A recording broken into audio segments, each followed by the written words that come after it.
I got friends only wanna talk business. I got expensive, cause winning's expensive. I got expensive, cause winning's expensive. I've been getting out of work, and I've been shutting down the stars. And welcome to Put That Coffee Down, the freight sales show for closers. My name is Kevin Hill, and I am your host, as always, here on this journey through the world of freight sales. And we have a special guest for us this afternoon here on FreightWaves TV. It's Kenneth Carter III, and he's the president and founder of Ameriton Freight and Logistics, based out of Florida. It's his entering his third year of operating out on his own. So we're going to talk about the journey of entrepreneurship and the journey of sales, because entrepreneurship is all about the sales journey. So we'll be talking to him here in just a second, actually, because that's what this whole episode is going to be about. It's going to be about lessons learned. I think a lot of people can take these lessons. If you're thinking about starting your own business, it's the beginning of 2023. It's a perfect time for a new beginning, New Year's resolutions, all of that. So if you're thinking about, if you've always been playing around in your mind about starting your own business, it's very rewarding. It's a chore, and we're going to talk about all the highs and lows and pitfalls and challenges right now, actually, with Kenneth Carter III, president and founder of Ameriton Freight and Logistics, joining the show right now. Welcome to the show, Kenneth. Thank you, Kevin. How are you doing? I'm doing good. It's been a while. We haven't talked in a while, so it'd be great to catch up and learn about how you're doing in business and kind of that whole journey. So let's start off with telling us a little bit about your company and why you started it. Yeah, definitely. So we're a third-party logistics company based out in Florida. Like you said, we're in Altamont Springs. Been in business going on our third year now. Very exciting. The reason I started the business was to build up a better future for myself and from what I've been through in my past. Anyone who knows me knows about my journey through the prison system and making a lot of mistakes being younger. And so my whole plan was to create a company to where I can not only change my life, but to instill values in myself and for others. And that's a good lesson, right? Because we are not a sum of our past, right? We are a projection of our future. And what really makes the difference is what you do from right now. Right now, how are you going to improve? How are you going to go forward? Whether that's in your life, whether that's your sales, right? You had a horrible 2022 maybe, or you're on the cusp of getting let go. All that matters is what you do from right now forward. And that's what you should be focused on, right? Right. That's exactly it. Yeah. So so this is year number 3. When was like the official birth date of the business? January 1st.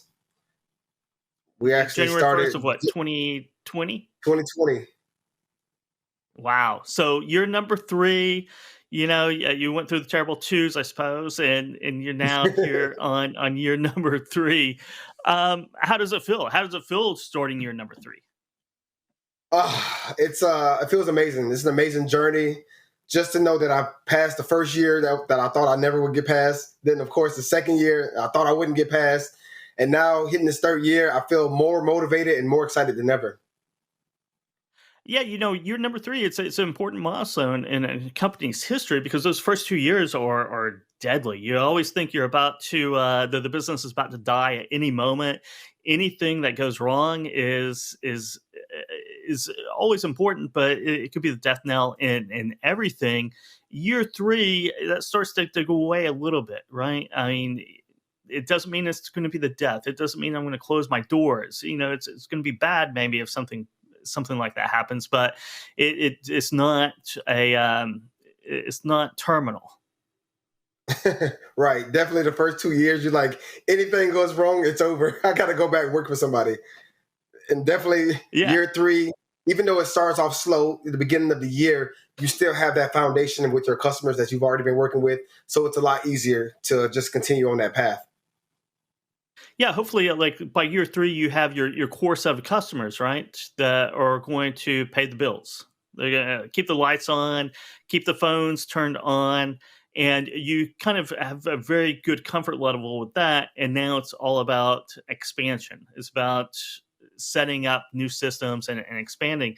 Is that kind of 2023 as you look into 2023? Is that your plans for this year?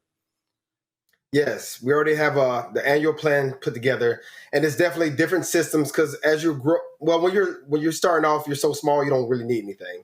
Then you get to the point where you're hitting year 2, and you're like, okay, well, this system I've outgrown it, so now I need something else. And so that's definitely what we're doing right now is looking into different systems that can help us get to the next level. And I think that's an important point because I know a lot of us sell into large corporations or we have before in some sales job. And you think like these $10 billion companies or $5 billion companies would have it all figured out, that their technology or their systems or their processes would be pretty well lined out for now or by the time you're 50 years old, right? You should be able to have everything to work seamlessly. But just like in a small business, all businesses started small, right? Relatively small. And you keep on outgrowing things. You keep on buying what you need for today instead of what you need for 5 years. And when you're a small business, you don't know what 5 years is going to unlock. So, and you certainly usually don't have the money to buy something that you're not going to use for another 3 years or 4 years. So that's one of the biggest challenges, right? Is buying something and then quickly outgrowing it, which is a good thing, but then it's a little bit more painful because you got to shop around and find what works for you now. And you know that at some point in the future you're going to have to do it all over again. Yeah, that's exactly what it is. It's that thin line between like I need this, so I have to put some more money into it, or do I have enough money to even put into it? But without putting that investment in, then you're going to still stay in the same spot. So you do have to go ahead and sacrifice and kick out that money and hope everything works out the way you've planned it. Yeah, hopefully everyone uses it. How many people do you have working for you now? We're at 2. Okay, good. So are you still on the asset side? You're still driving a little bit, or is it mostly just all 3PL focused now? I was going to say 95% 3PL focus. When I do driving, that's personal. But I do have customers that say, "Hey, I have a truck, I have a trailer, I just don't have anybody to move it." So that's when I'll jump in and say, "Hey, you know what? You're still my customer. I'll go ahead and do that job for you." Plus, Nice, I love the very truck. good. I know, right? You got to use it, right? Right. So what's really been the most surprising challenge, other than trying to find the right systems to work with what you're doing right now? What's been one of the most pleasant surprises and challenges through this journey, walking into year 3? Definitely sales.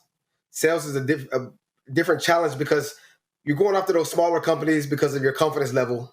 Clearly, when you're starting off, you're like, okay, well, I can't work with these bigger companies.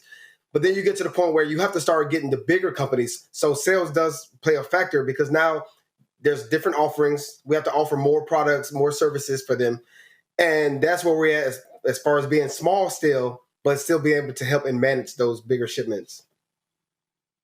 Yeah, so I mean, I guess that leads me into my next question. Really, is a sales game. How has your sales game evolved over the last 2 years, and how does that play out in 2023? I guess one of the, how has it changed? Pinpoint a couple things that you went in 20. You thought of sales in 2019, and now in 2023, how has that evolved? Well, just to start, when I first started the company, I didn't know anything about sales. I didn't even know I had to do sales. It was just like, I'm going to start this logistics company. It was like, okay, well, how are you going to get the business? So from day one, it was like, oh, I got to make phone calls. So that's been a change. Right now, it's more what we're focusing on now is not taking anybody. In the beginning, you're like, okay, anybody who needs me, I want to do it. Now it's like, okay, well, we have to start narrowing down what we can do and what we can help with, and not waste our time on tire kickers or even someone who ships once a month, but it's this more time being put into the setup process versus how much we're getting out of it. Did you find, and this could be a small shipper, it could be a large shipper, but the shippers with the thinnest margins or take the most time to service? Have you seen that in the last couple of years? Yes, I've seen that. That and the LTL shipment. It's like the margin is this small, but the problems are always this big after the shipment. Yeah, for margins that small, unless you're doing it in volume, because there's a claim every third time, it seems like. Yes, I'm going to say that. Yeah, every third time is a claim. Or the price But change, something was added. yeah, you didn't classify it correctly, and they're gonna charge you more for it at the end of the day once you get your bill. LTL, it was always a mystery to me, so I didn't do much LTL just because of those problems right there. Um, I talk about this a lot with a few people and on the show as well. Is the power of no, the power of saying no in sales, and it seems like you you've learned that a little bit, right? The power of no, not taking on every opportunity, right? The opportunity cost that you don't really think about, or you can call it the indirect costs of wasting time and resources on things that are just unprofitable, and being able to say no to that and have enough confidence that I'm going to take this time that I'm going to save spinning my wheels over here and be productive over here, which means then bringing in profitable revenue. And it takes a while, right, to get to that point where you have confidence in yourself and your team and in your company to be able to do that. Yeah, definitely. It does take a lot of confidence to say no, especially when you're looking at like, well, this could be an opportunity. But then you look at, okay, in the past, I've had the same opportunity and it didn't work out. So you do have to say no, but try to find ways to help them still. And that's why we're typically offering different types of services. Maybe they want this or they think they need this, but we can say, hey, really, you need this. So it's always not just a dead no. Well, yeah, not a dead no, but just like you always have to offer solutions, but you can say no. You can say no if you offer solutions, right? If you don't offer solutions, it's tough to say no.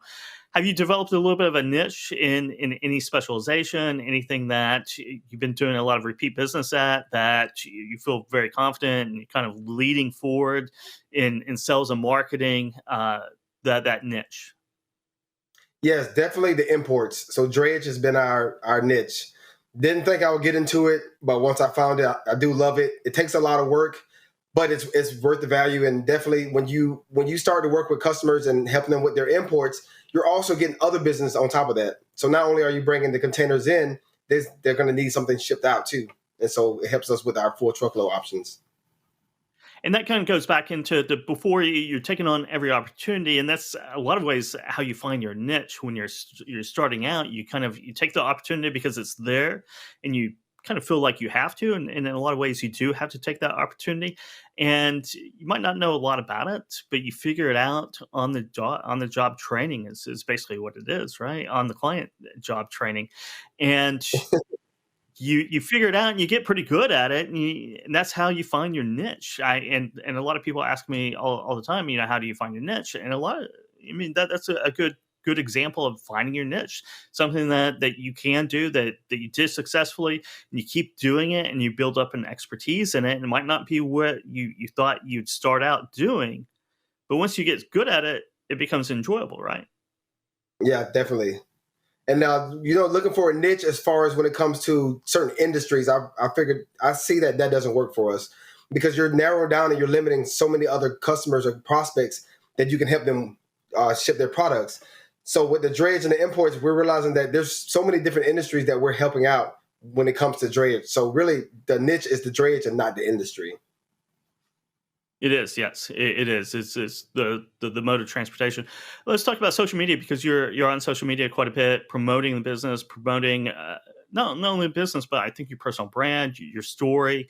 Anyone who's on LinkedIn is pretty familiar with that, which is good. I mean, how's that? Do you think that's been a boom for the business?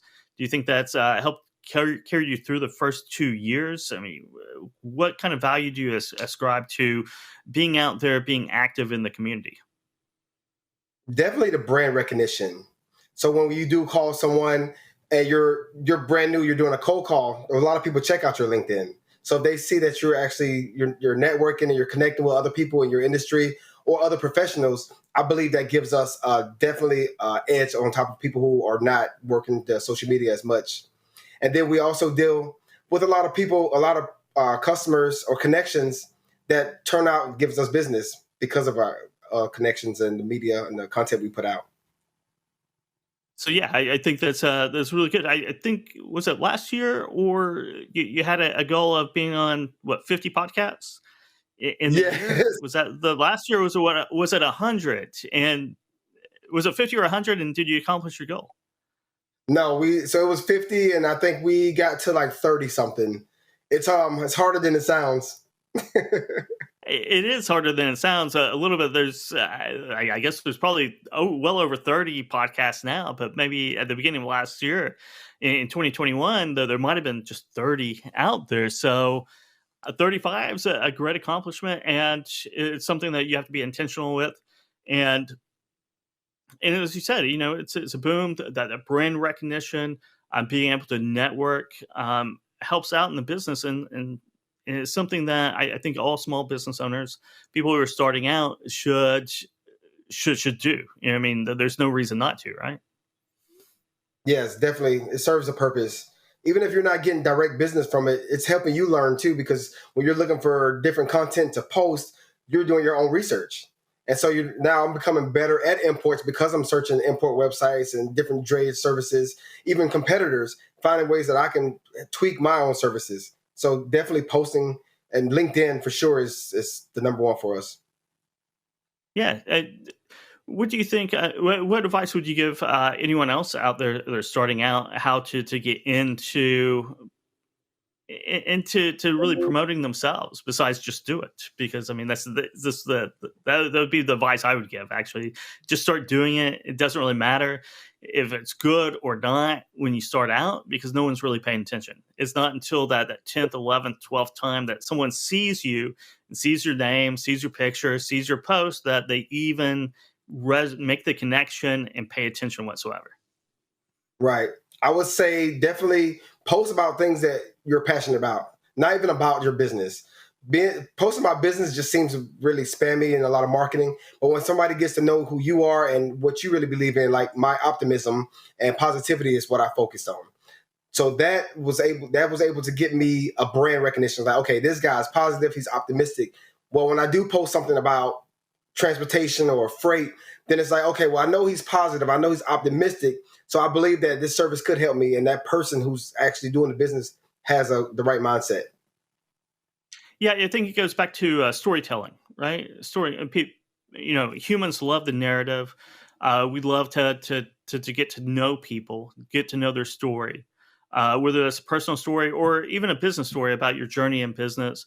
But if you are just talking about features and benefits and what you can do, and really spammy, ad generated type of content, that's not really memorable. People don't remember that. So if you're going to go out and promote yourself, promote your brand, promote yourself, right? Promote yourself, promote your story, promote your whys. I think that is key to making real connections, right? Yes, definitely. You got to post your why. Why? Yeah. Have you read that book? Yes, I have. Yes. Yeah, I thought so. I thought so. You sounded like, saying the why. I'm like, okay, start with why. I think that's one of the most influential books that I read, as I was starting out my own company as well. What are some other books that you've read that have really made an impact over the last couple of years? So the one I'm on now is the Steve Jobs book. That has really made an impact on me. It's just learning about how somebody started from nothing and building up a company, and his tenacity.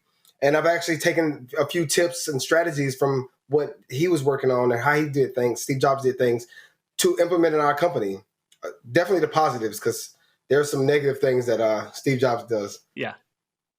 So there is. I think one of the great things about reading the birth of businesses and kind of that journey is that nothing's ever simple, right? Even Apple, right? It's not a simple story where every day is a success and that there are no pitfalls around.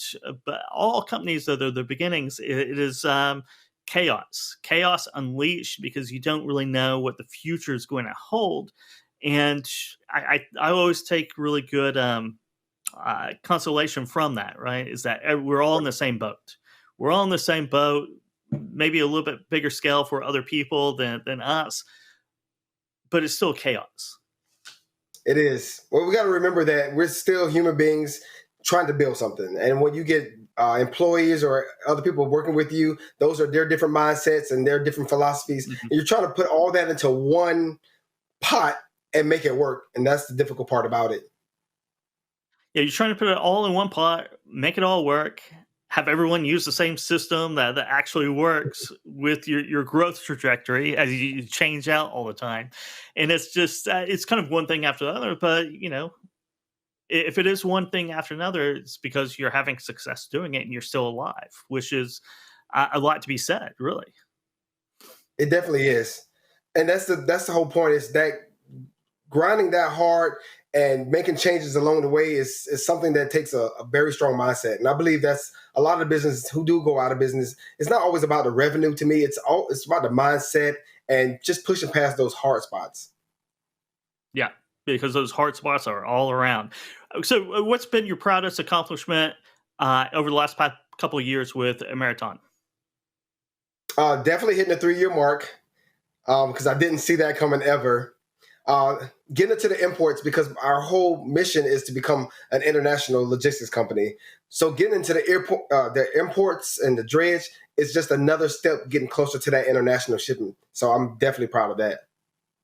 Nice. And I always like asking this as well. In 5 years, describe Ameriton. Where do you want it to be? It could be a size, it could be a specialty, it could be where do you see it in your head? Definitely specializing in the imports and building up 2 call centers two centers in Orlando, to where we can bring more people in and to service better, and eventually get to the point where we have a warehouse to help with that, because we do have a lot of customers who they may need the imports pulled, the drayage pulled, but they can't deliver at that time. And a lot of my customers are in Orlando. So if we get that warehouse going, we can actually have things set up for storage. What do you think about employees and gross revenue size? 5 years, where would you like to be? What's your dream scenario?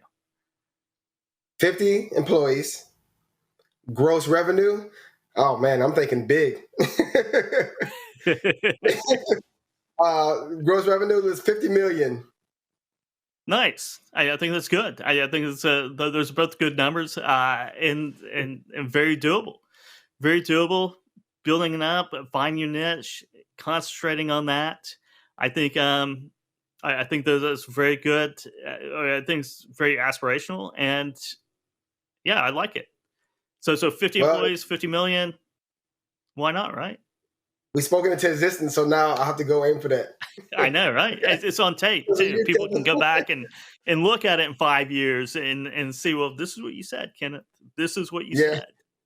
You're definitely going to call me out, just like you just did with the podcast, so I know it's coming. Well, I think if you say 50 podcasts, I mean, that's a lot of podcasts to get in on as a guest. I mean, and to do 35 of them in the space of in supply chain, because there's not a lot, I mean, there's well under 100 still podcasts in existence. So even finding all the podcasts is sometimes a challenge. So, I mean, that's awesome. Yeah, that's work too. I'm signed up to the subscription where you get all these podcast people, they're looking for guests, and you have to fill out each form. Okay, I'll go here, and this is why this podcast, I can relate to it. So it's a lot of changing up in different industries too. Yeah. So what was the weirdest industry, or the most foreign industry that you did a podcast on? Ooh, that's a good question. I couldn't even think. Like those. That's okay. Don't worry about it. Don't worry. Diesel laptops. That was definitely different. Diesel laptops. Okay. Yes. Nice. Very cool. Well, Kenneth, hey, it's been great having you on. Put that coffee down again here in 2023. I hope everything goes according to plan for 2023 and into, I think 2028 is 5 years from now. Hit that 50-50 mark. 50-50. That's a nice little tagline for you, and eyes on the prize. But if you want to learn more about Kenneth, you can go to Kenneth Carter III on LinkedIn and find everything. So thanks again, Kenneth. Yes, and definitely on MaritonFreight.com. MaritimeFreight.com. Is that your website? Yes, sir.